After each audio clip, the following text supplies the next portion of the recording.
Good morning. We're starting this video out in the garage and the Audi RS7. So the first video I did on the RS7 with the wheel and tire issue was on this channel, and then we followed that up on the main channel with these new wheels and the new problems that we have with the RS7. Today we're going to try to fix that. I don't think it will fix it, but we're trying.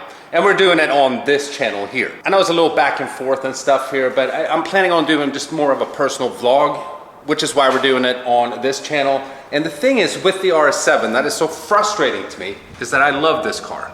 I really love this car. I almost like this car better than that car. I know that's kind of, shocking or weird to say, but the RS7 has never done good with views. It just hasn't. Maybe it's because it's an older model or what. Audis on my channel have pretty much never done well. The R8 didn't really do all that well. S65 has done way better than the R8 did.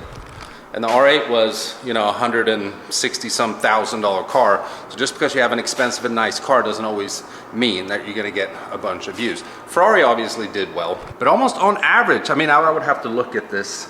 Ferrari probably did slightly better than this one, but the S65 has done really well, views-wise. RS7, not so much. So today, this morning, we're starting the video off. We're gonna go to Auto Illusions. We're gonna put the stock links back on, because it's currently on lowering links. And if you watch the video on the main channel, it rubs like crazy because of the offset of these wheels. We have to have spacers. They stick out. It looks absolutely awesome. I love the fitment. The car is raised currently. When it goes into a normal ride height, it just rubs all the time. So we're gonna put the stock links back on, see if I can put it in dynamic, which slams the car. Hopefully because it's air suspension, so hopefully the suspension is stiffer and it won't rub as much, but I think it still will. We might have to go back to the stock wheels, which sucks because I love these. And I love the way they look.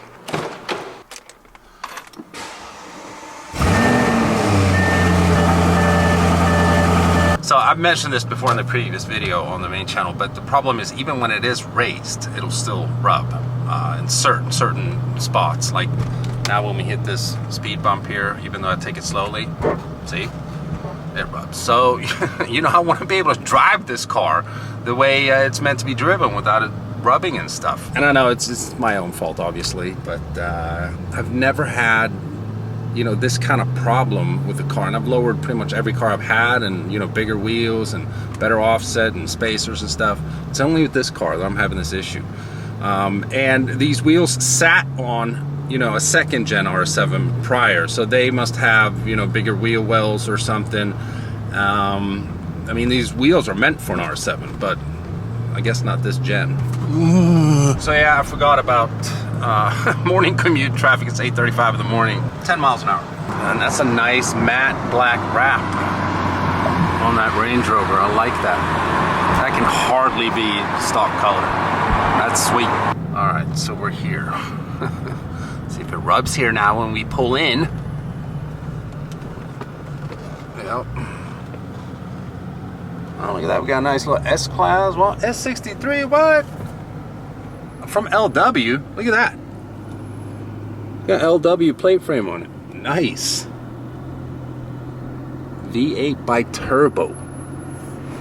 Very nice. So yeah, look how high it's sitting now. And it's going to be sitting a lot higher once we get the stock links on. But again, I want to be able to put the car in dynamic, which lowers it automatically without it rubbing.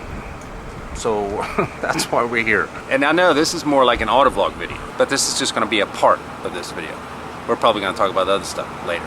So look at this. We got an FX exhaust sitting here. So the guy with the S63, he's actually putting a catback exhaust on the car. You guys know I've done pretty much all my FX exhaust installs have been here. That's an FX exhaust.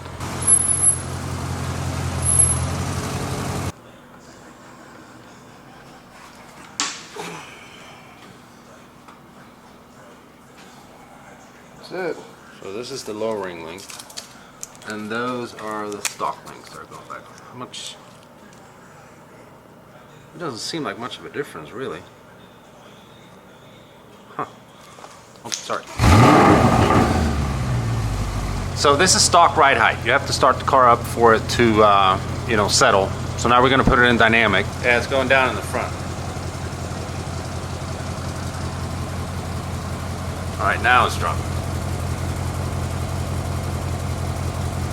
All right, this fitment is perfect, but it's still gonna rub, I'm sure. All right, yeah. I mean, it sits great. It kind of sits like it did in individual mode earlier when we had the lowering links on. If I can drive it like this in dynamic without it rubbing a bunch up front, and the dampers are stiffer, then it's perfect. But I doubt it. So I'm gonna take it for a drive. I'll come back. Oh yeah, it stiffens up the suspension. Thank God. Ah, there's no rubbing yet. Come on, baby. I want to hit a dip in the road. Come on, let's hit a dip in the road. Oh yeah.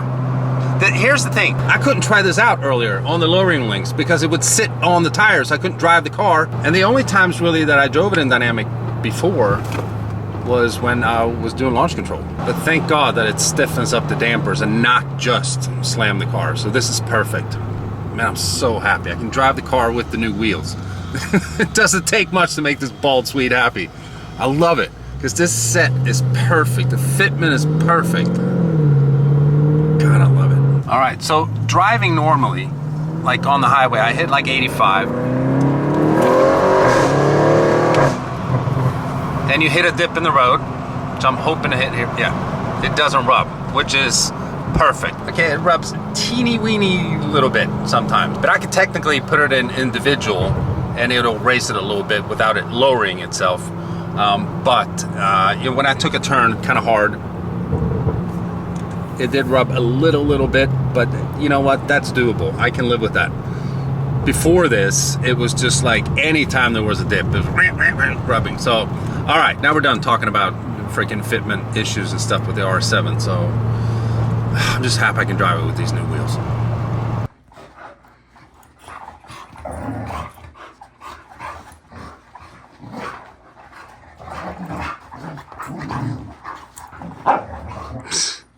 What are you guys doing, crazy dogs? Huh? You guys play rough. You guys play rough. Yeah, you do, buddy. You play rough. Ow! God, you're rough. Your nails are sharper than the cat's. Okay, so I stopped by and walked the dogs real quick. And it is so hot, like all the time. I mean, it's like never under 90 degrees anymore. I'm sweating my ass off. We also stopped at the grocery store. I need something to cook. I'm hungry. So we're getting some ground beef ready here. Look at all this fat in there. And I gotta, ugh.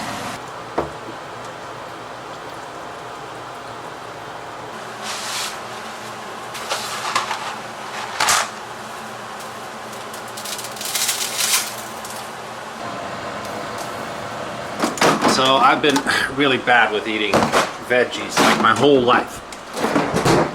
I used to take this stuff, AG1, just like a supplement with a bunch of stuff in it. I switched to this, and this stuff is awesome. It's called Green Vibrance. Check out all the stuff that you get in this. And this is not some sponsored video or anything like that. They're not paying me to say this. They didn't send me this for free or anything like that. But I've noticed a difference in my energy levels. I've actually started feeling a little better in like joints, all kinds of stuff. So since I'm bad at eating veggies and stuff, and many times when I cook on video, people are like, where's the vegetable? Because I don't eat them. But I'm gonna link that Green Vibrance in the description. So for anyone that's interested in that, you can pick it up for yourself. Again, not sponsored or anything like that. It tastes like complete shit. It tastes like you're drinking grass, and that obviously translates to it being really good for you. So for anyone that's wanting to try anything like that, links in the description. And by the way, for anyone that's wondering why it's in the freezer, it's supposed to be in the freezer because it's got a lot of probiotics and stuff in there, and that's how you, I guess, keep them potent. It says keep it in the freezer.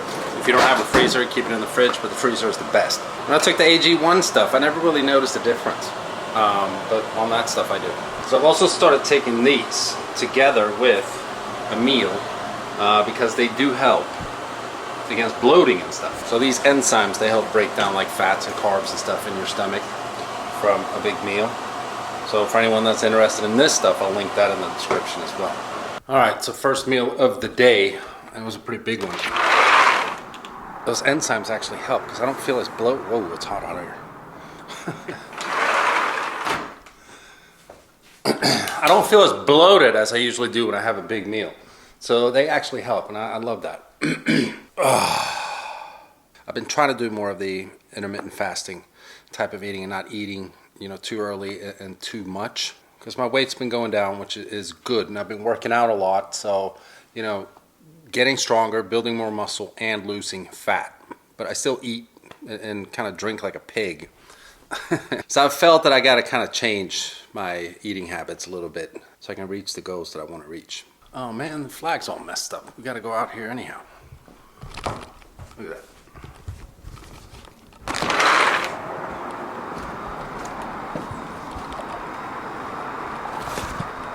There we go. So, as we all know, if you live in the U.S. at least, is that it is election year. And this is a touchy topic for a lot of people. But we did have a crazy thing happen. And we all know about it. The assassination attempt on Trump. And there's no, secret really that I'm definitely more of a Trump guy than I am a Biden guy. But one thing that I thought was absolutely crazy is how many people were pissed that he wasn't actually assassinated. A lot of people were saying, and they say this like online, where the internet stays forever pretty much. Even if you delete your little tweet or comment or whatever, someone has screenshotted that, basically saying it's too bad they missed. Hopefully they don't miss next time, which to me is absolutely crazy. We can all have different opinions, and you can vote for whoever you vote for and all that, but like me, for instance, I would never wish death on another man. I would never wish death on Joe Biden. Like, that's absolutely insane to me. I don't understand how people can be saying stuff like that and not think about, I mean, no matter what you believe in and stuff, but like, karma. Like, that's crazy to me that people can wish death upon another man. That's absolutely nuts. They say to never talk about politics and stuff because you alienate 50% of your audience. But, who's in office actually affects us. It does, whether you like to admit that or not. So leave it in the comments what your opinion on this is. And I'm not looking to turn any of my channels into some political channel or anything, but I did post some stuff in my stories, both on my personal Instagram and on the Audible Instagram, and I knew that it was going to create a rift, and people are going to be pissed, and some are going to be happy and stuff. And what I noticed is, though, that the tide has definitely turned more towards Trump, even before this assassination attempt.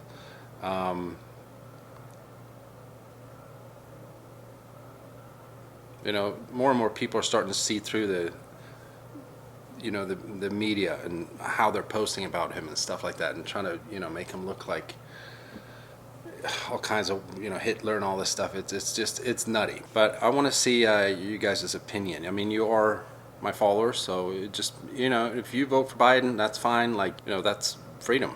We all have different opinions and views of life and all that stuff, so there's no wrong answers. I just want to see what you guys' opinion are on this, and kind of where you stand.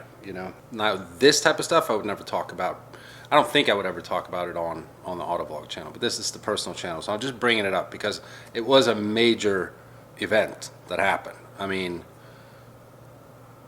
I don't think anyone on the planet doesn't know about that moment right there where there was an attempt on his life. And I know you can have all kinds of opinions, and I do too, about like how that could even happen. How was that dude allowed to climb up on a roof and like be 130 yards away from the former president and be able to let off a shot? And like people saw him climb up there. They saw him up there with that weapon. Slow ass cops or whatever, Secret Service, they waited until he had shot and then they shot him. Something's definitely not adding up.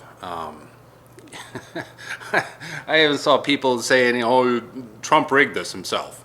Like, that's completely asinine. To say that maybe there's some kind of inside job thing going on, yeah, I could buy that. But Trump being like, "Hey, bro, you can only shoot me in the air.